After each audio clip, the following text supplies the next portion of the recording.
Glaw yn lledu ar fwy law trwm, fwy law cyson, I glaw yma yn ddibaid ac yn fwy law ysgan. A mwy o law. Dros y misoedd diwethaf fel cyflwynydd tywydd, na gyn I bod yn sôn amdano yw glaw. Ac un ardal sydd bod yn gyfarwydd ar holl law yw Eglwyswrw. Yn y pentref bychan yma yng ngogledd orllewin Sir Benfro, fe fwrodd I am 84 diwrnod yn olynnol.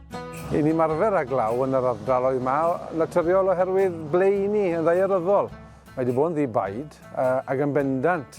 Oedd hi'n anodd iawn yr cyfnod I fyny hyd beth I ni'n dweud fan hyn, troiad y flwyddyn. Ond, ar yr 85 diwrnod, dath yr haul allan ac fe droiodd I allan yn sych. Tu ôl I ni fan hyn, mae'r eglws fel welwch chi. A dwi'n credu wargweddiau wedi altro ar yr 84 diwrnod o fod yn gofyn am dywi sych yr bod mawr I felly aros felly unwaith yn fwy am rhagor y law. Dwi'n rhyw agwrth I fod yr ymuned I mynd yn singing in the rain rather than bring me sunshine. A dyn sydd wedi bod yn cefnogi'r holl law dros y misoedd diwethaf yw Tom Hazelden, gŵr o Eglwyswrw. We started collecting weather data 41 years ago this coming March. So it's been quite a long time doing it manually, like this, doing the old hard way, and now we're extremely modern and posh with an automatic station. A pobl arall sydd wedi bod yn casglu glawiad yw plant ysgol gynradd Eglwyswrw. Pwy all weid wrtha I, siwd mae'r tywydd wedi bod gyda ni yn Eglwyswrw yn ddiweddar?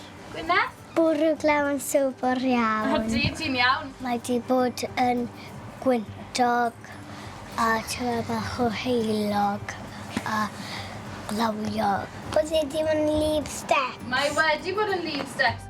Gan bod wedi bod yn bwrw ers gymaint amser, ni wedi dechrau mesur y glaw a cyfnodi'r tywydd yn nosbarth un ysgol Eglwyswrw. A ni'n mynd mas yn y bore am, wel, tua hanner awr 9. Mae'r plant I gyd yn gwisgo cotau a'i Wellingtons. A ni'n gosod y mesurydd glaw yn y porfa. A wedyn ni'n dod nôl mewn a ni'n cyfnodi wedyn ni yn y prynhawn am tua 3 o'r gloch, jyst cymryd y plant yn mynd gytre. Faint o ddŵr sy'n mewn fan hyn heddi, Megan?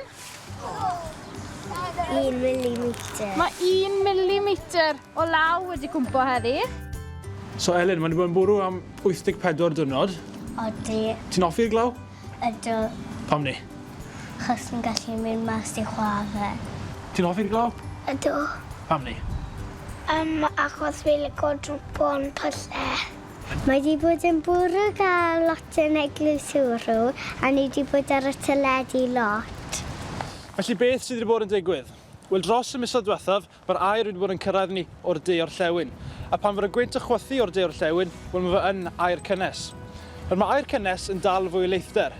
Ac am y Sir Benfro yw'r tir cyntaf mae'r aer cynnes yn ei daro, mae fe'n codi, oeri cyddwyso ac yn creu glawiad. We've seen a massive change in the weather. The rainfall, not necessarily in volume. We've had higher volumes than this some winters, but just day after day it's been wet. Mae geia yma wedi profi ni fod rhaid I ni fod yn barod a pharatoi at yr elfennau gwahanol yma sy'n cael eu taflu ato ni. Ond mae wedi bod eitha threadol I greadu'r eleni hefyd. Wedi gyrdefed. Mae cyduriad I fewn, mae'r da I fewn, ond mae'ch defyd chi fel arfer allan am gryn amser. Mae hwnna wedi bod yn anodd iawn I gynnal ac I gadw eleni. Felly gyda'r tywydd yn newid, pwy a wyr, efallai ddeith y record I Eglwyswrw yn y blynyddoedd I ddod.